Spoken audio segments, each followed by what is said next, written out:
You're listening to the 405 Exchange podcast. My name is Ken Grand-Pierre, and today's episode is with TT, aka Theresa Wayman of Warpaint. It's only April, but I could already tell you that TT's debut album, LoveLeaks, will be a standout of the year. The first offering of the album, LoveLeaks, is a gorgeous experimental pop tune that constantly ebbs and pivots into unexpected areas. Throughout her years, Wayman's challenged herself immensely with her main band, and this new project is her taking what she's already learned and soaring into new territory with it. I got to catch up with her during a particularly cold New York evening. We go into her record and how inspiration came to be and how it came about from very unexpected places. This is the 405 Exchange with TT. Enjoy. I know when love leaked down the bottom of our cup, we will feel warm embrace holds you. Does it feel weird having this project being stated as a solo project? Like when people talk to you about it and they use that descriptor, does that feel weird at all? Yeah, I think so. I'm actually, I've gotten okay with it. Yeah. But at first I felt like it carried a lot of weight. Like first of all, being like, I don't know, immediately conjuring up something that is, I don't know, I always felt like it was like frowned upon to be doing a solo project if you were a part of a band or something, because it means you're splitting off, or you think that you need to go and do something without them and in some kind of negative way. I don't know. I just never really liked the term, but it is what it is. I mean, it's me doing my own project, a solo project, and not working with the band. So, I've gotten okay with it, but at first I didn't really like it when people said that, and I'm like, no, it's not a solo project, because it made it feel typical as well. It's like, oh, it just could be clumped into solo projects, and solo projects are never as good as the main project. And that's even like weirder. Another project. It's just a project. Yeah, and that's even weirder if people were to say it's better than your main project. So then someone's like, what? Like, yeah, that would be weird too. Yeah. For sure. But everybody has opinions, and they're all different, and they're going to be said. So that's true. That's the world we live in now. Yeah. Let's go back to the beginning, because I'm really curious to just hear how this all came about. Like, how did the creation of LoveLeaks begin? And was the plan always to create an album, necessarily? Yeah, well, I've been working towards making an album for a really long time. And just started probably in like 2008. Started messing around in the computer and making beats and recording myself and learning how to do that and how to get it to sound the way I wanted it to sound. And took me a long time of just fiddling around and I've made a few songs that aren't on this album, and I probably won't release, but maybe one day as like a funny joke. but yeah, I guess. And then over time, I realized that I had enough to expand on, enough content that I thought had the seeds of, I don't know, something special that I could expand on, and they can be good songs. So then I was ready to make an album. And I think conceptually I was just like realizing what a romantic I was in certain ways and coming to terms with that. And maybe it was something that I didn't really want to accept about myself. And so I ended up writing a lot of lyrical content about that topic in my life, and then so the idea of just making the album about love and then expanding that beyond just romantic love was kind of a cool direction for me to just put my head in and be just directional at all. I feel like sometimes with Warpaint it's really amazing, but we're non-directional. We go or we're multi-directional, I should say. And I liked having a very specific place to go with this this project. Yeah, well, going off that, I mean, we talked about it a little bit before it hit the recorder, but like one of the very interesting things about Warpaint is that your band's known for being quite a communal band, and how you guys write songs and how you even play live. And in terms of how you write and contribute to albums, like knowing that, was it, like, I don't want to say difficult, but how different did it feel writing from such an insular place from yourself? It was really scary a lot of times because I get nervous about exposing myself. I think it's something that it's been something I've had to work on in my life. That's just been a thing. And so in a way that it was really healing for me because of that, because it was everything I do with this album is defining me. Even if it never came out, it's defining me to myself even.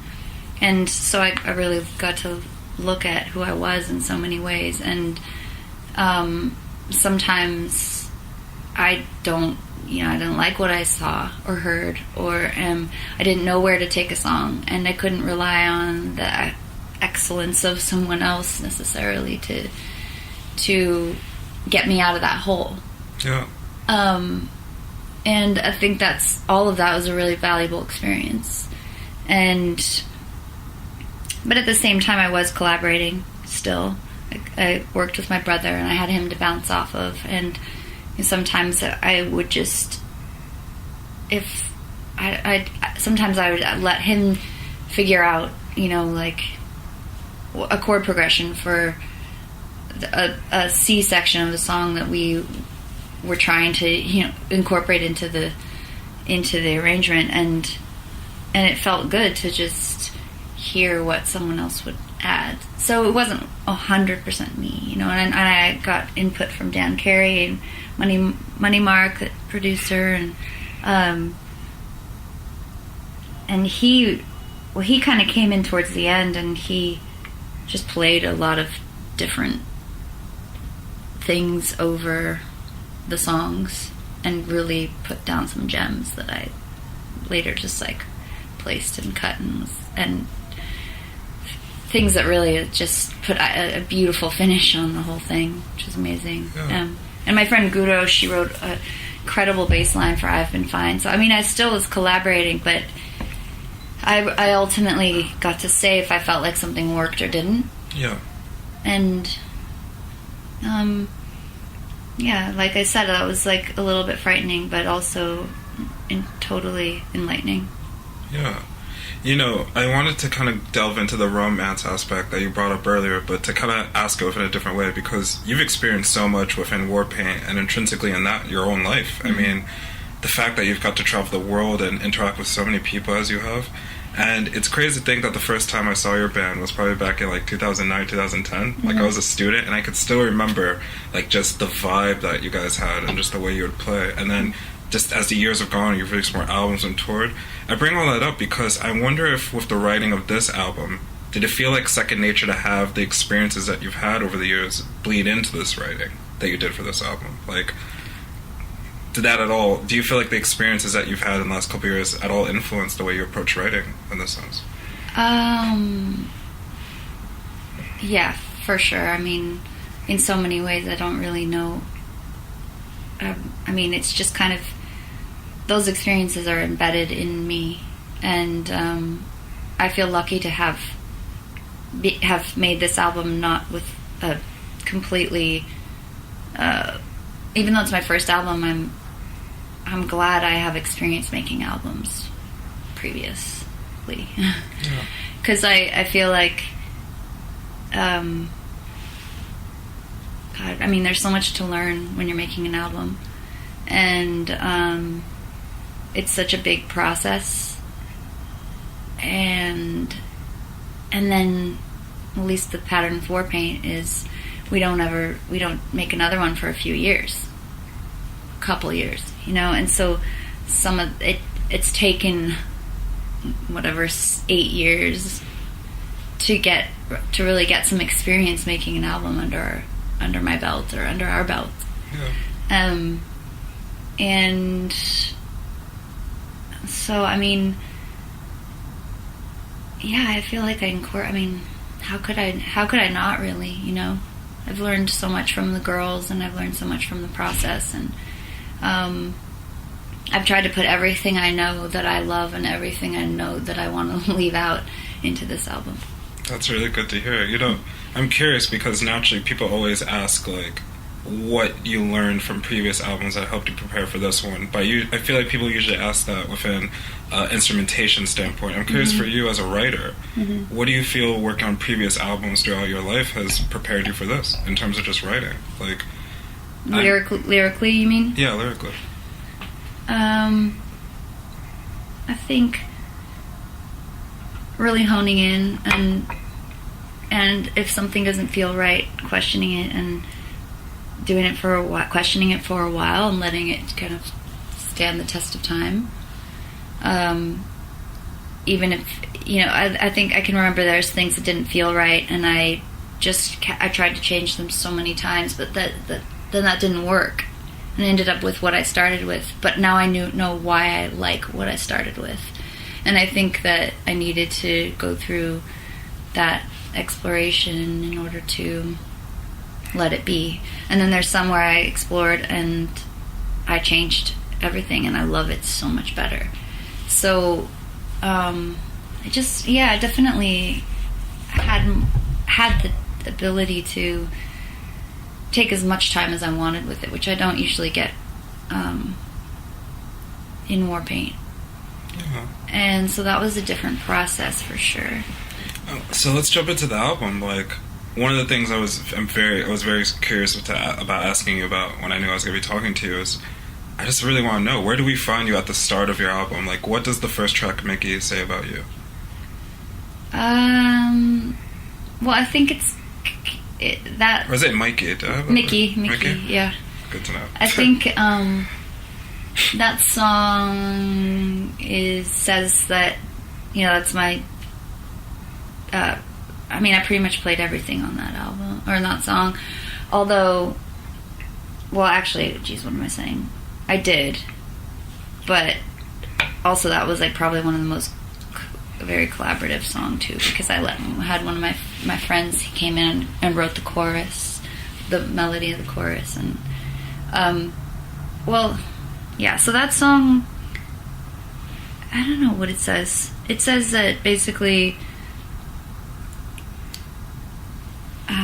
I think every song on the album is pretty different in a way, even though they all talk to each other and they are like-minded, but that one's a little more minimal, a little more straightforward, definitely more electronic. Kind of shows right away that I'm coming from a different angle with this album than what I've done before, and is really about, you know, being with somebody in some kind of like cloud of romance or of a moment, and it doesn't matter if that's going to continue past the bedroom you're in or whatever. It's like, don't let me know that this isn't going to keep going. Just like, let's be here. And yeah. I mean, as of now, the only track people have heard from the project at all has been LoveLeaks. And, you know, listening to that song for me, it made me feel as though the creation of it was creatively liberating, like from a sense of fun, but also like the exploration you experienced within making it. Was that what it felt like when you were making that track? Yeah, that's actually, it's funny you say that you can hear it, because you probably don't know how many different versions of that song I made. I imagine loads. Yeah, so many. And I did it in different time signatures. I started in 4/4. I ended up in 6/8 and switching to 4/4 at the end. But I just, I let myself experiment with how to do that song and starting over a few different times. And that's a hard thing to do when you're making albums, and especially when you're under pressure. You go to a studio and you're like, you know, oh, this is how much money we have, and this is how much time we have, and you start feeling like you can't do that kind of thing. And I didn't have that issue, so that one in particular, I let myself find it a few different times. It had different drum beats, it had different Like no piano, some piano, no other instrument, you know, like it was only piano at one point. So yeah. Something that's really intriguing to me about that song in particular is that, like, I think the way I felt the first time I listened to it, when I look back, I remember immediately thinking, like, well, this is like something sinister, but as it goes on, there's just this, like, almost joyous element to it also that just precedes it, like it almost grabs you while you're listening to it. That's cool. Yeah, it sounds sinister at the beginning because it has that weird, like, breath thing. I don't know where that came from. I promise you I didn't do an overdub that was like... I want to jump into something you brought up just a little bit earlier, but I mean, it was especially mind-blowing to read for me how you did the majority of the instrumentation, and not just on this track, but the album as a whole. And you know, usually, I think it's important to state this, usually when musicians do this, the sonic palette can sound quite singular, but like for a track like LoveLeaks, there's so much variation going on within there. It only led me to wonder, like, how much more like variation I'm going to hear on this album. Like, it left me excited. The question I wanted to ask, though, is where do you... I mean, you kind of touched on it already, but I just kind of want to go a little bit deeper into it. Where did this desire for exploration come from? Like...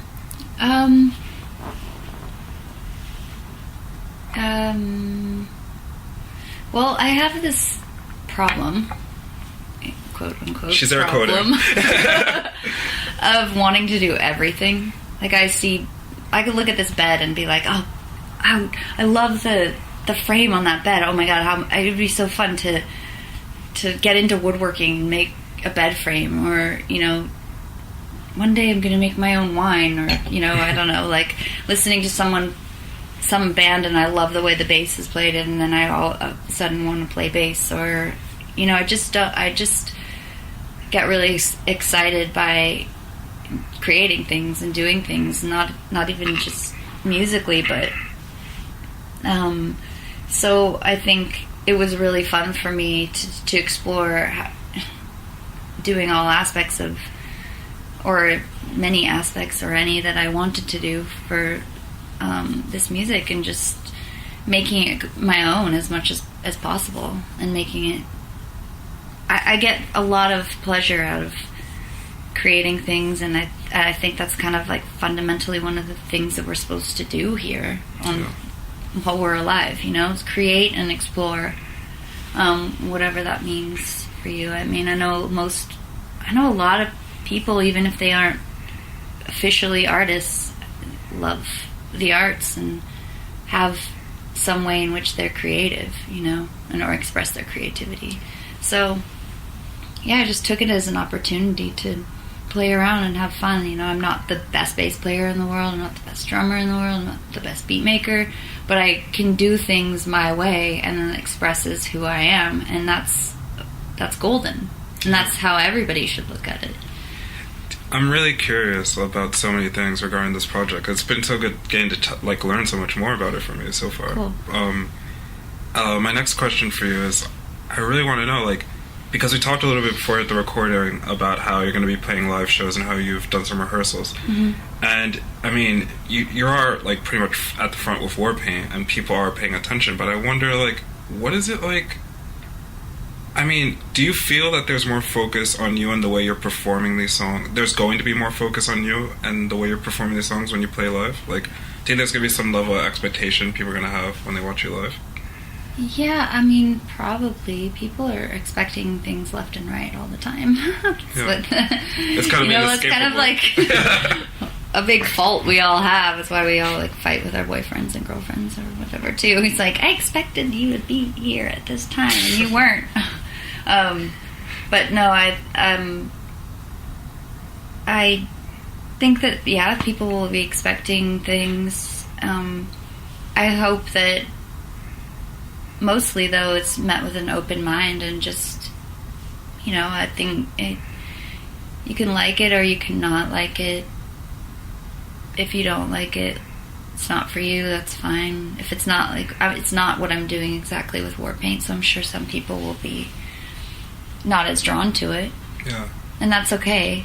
You know, it's important for me to do what I want to do, and it's important for everyone to kind of do what they want to do. Yeah, I think a better way of asking that question, taking the context of people out of it, is I'm curious in regards to the rehearsals you've been doing. Do these rehearsals feel different to when you usually rehearse with Warpaint? Or have they so far? Yeah, they have. I mean, it feels a bit more professional, because I'm not just hanging out with my friends. You know, it's like I pay the drummer to come there, and you know, you're like a boss. Yeah, like a proper and boss lady. Yeah, exactly. And that's actually been hard for me because I'm not used to that. I'm used to being able to chime in when I want, and then also expect that other people will chime in and carry the ship. You know, and so now I have to. And if I come into the room and I'm not in a good mood or I'm stressed, it's going to affect everyone even more than normal. Like they're looking to me to make decisions and tell them how it's going and stuff, and I want to do that to some extent, but I've also invited them to be more hands-on too, because it should be a collaborative process. It's a band, so bands should be collaborative, in my opinion. Yeah. I think it feels better that way. And everyone should feel like they have a little bit of a say, at least, so that it's their own. Yeah. A couple months back, I did a talk with a rapper named Dessa, and along with releasing a new album this year, she is also going to be releasing a book. And the reason I bring this up is because I remember when talking to her, I found out that she came across someone who read her book, like someone who worked within publishing, because the book's not out yet, but someone within publishing read her book and talked to her about like how much the book meant to her, even though the person didn't have the context of her music. Like she was like, "Oh, I'm not really familiar with your music, but I read your book and it spoke to me." I bring that up because I'm curious that, I mean, just by virtue of life, there's definitely going to be some people who experience this album who won't have the context of Warpaint. Yeah. How does that make you feel knowing that? Like, is that kind of exciting to you? Yeah, it feels great. I mean, I want to expand out in as many ways as possible, and I really enjoy expressing myself as an artist in my own right, and not just connected with the group. And I think that's important. Well, it's important for me. And it took me a while to come to that realization, but it is. And and I think that's also going to be beneficial for the band as well, just because I'll be a stronger force in the band. I'll know more about how to write, how to connect other aspects of creativity, like visual aspects, to the project, and how to marry the two, and and I think that each of us in Warpaint, especially, this is really, I mean, we're lucky. Each of us is able to do that. Jen has her project, and every time she's doing that or collaborating with other people, she just becomes stronger and stronger. Yeah. And Emily too, she's been writing music forever. I know that as soon as she decides to put out an album, she could just snap her fingers and it'll happen, because she's been making music for so long. Yeah.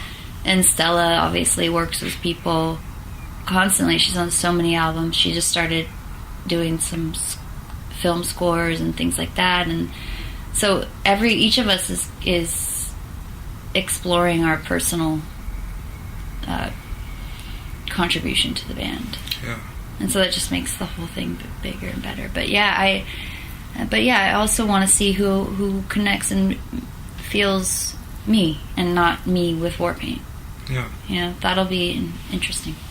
Yeah. I only have a couple more questions for you, but I'm particularly marveled by how it must feel for artists to finish their albums. I mean, people always like to talk about the journey that you went through, and that's definitely important, but the fact that you went through weeks or months of making an album and you got to a close, that's huge. And for this being your album, yours, what was it like for you not to just get to the end of that, but to listen to it for the first time? Like, do you remember what that was like? It was really exciting, and I got to really love it, which was surprising to me, because I'm a pretty analytical person, overthinker, and definitely hard on myself. I'm that kind of I'm that set of what's it called, the when you have like I'm that psychosis. Oh, okay. I thought it was gonna be spectrum for some reason. No, but yeah, well, it's part of the spectrum, but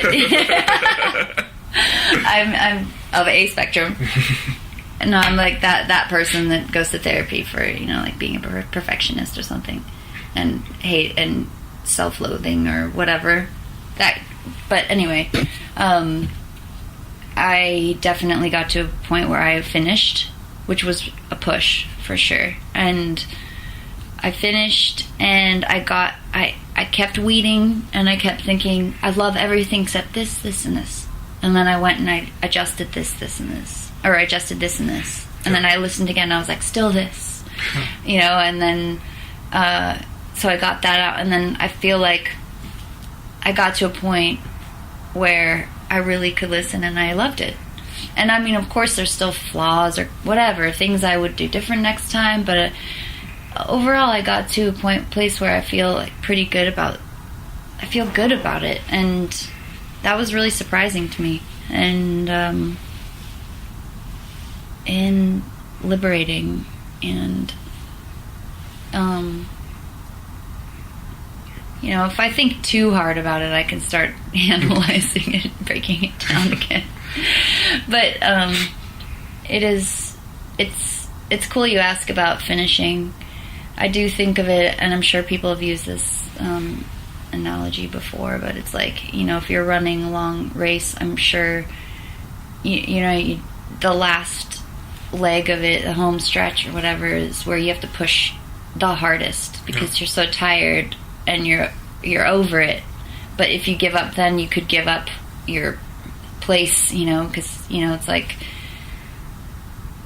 that's the spot where you just don't give. You just can't give up. You gotta push, even go faster and go harder, and so I feel like that ending bit was difficult, but I really, instead of just going, you know what, I don't know if I can just think about this anymore, if I can adjust anymore, go to the studio one more time to just make this one change, and because it's like that, it's always like, I'm done. Oh wait, no, just there's just one more thing and one more thing, and so you have to really dig in and finish it.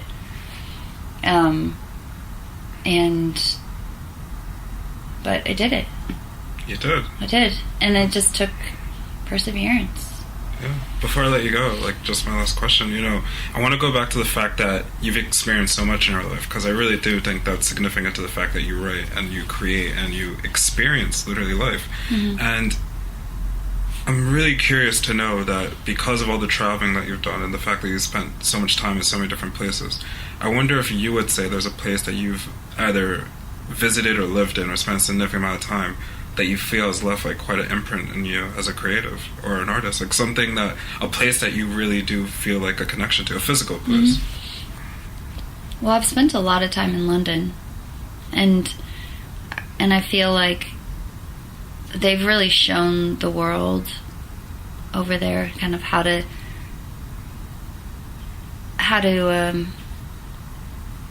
create new, just keep expanding the horizon, what's expected and what we all consider to be, music and culture and art in general, and I feel like that's rubbed off on me a lot.